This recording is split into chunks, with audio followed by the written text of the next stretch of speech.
Hey guys, so the next step, I guess, in the road to the Civil War is that the Mexican-American War happened.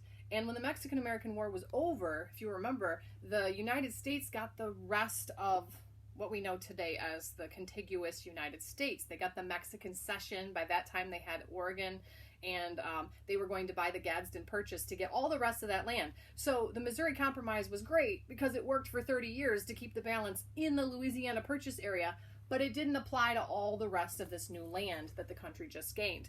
So I'll have my cameraman come around here and I'll tell you about some ideas that people came up with that they said, this is what we should do to solve this problem. Some people came up with the idea of popular sovereignty.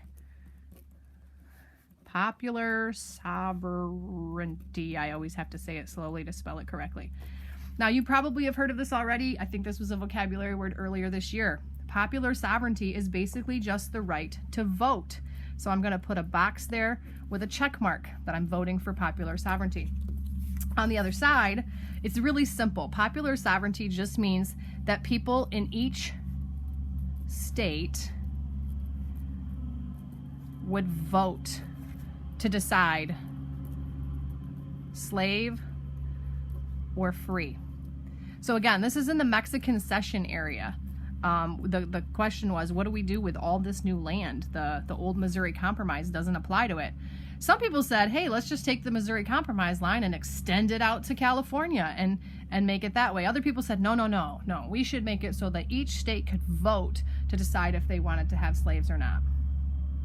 All right, another idea that people came up with, this one was by a particular guy. This one is the Wilmont Proviso. It's named the Wilmont Proviso because the guy who came up with it, his name was his name was not Proviso. His name was Wilmont.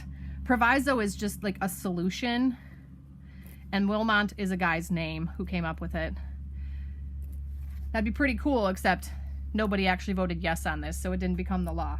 The problem, again, is this Mexican Cession thing going on. So the Wilmont Proviso, Wilmont's idea was, you know what makes sense? Let's just ban slavery in the whole Mexican Cession. All that new land that's added on, let's just ban slavery in all of it. Now, I bet you can imagine why this one didn't pass, because there were a lot of slave senators and slave state representatives that voted no on it. So this is interesting. The House of Reps actually passed it because there were more Northerners in the House of Representatives, because that's based on population, and the North had a larger population.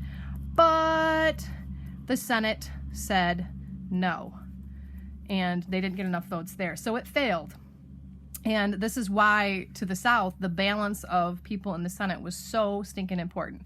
So there's our two ideas of how should we handle all this new land that's been added onto the United States.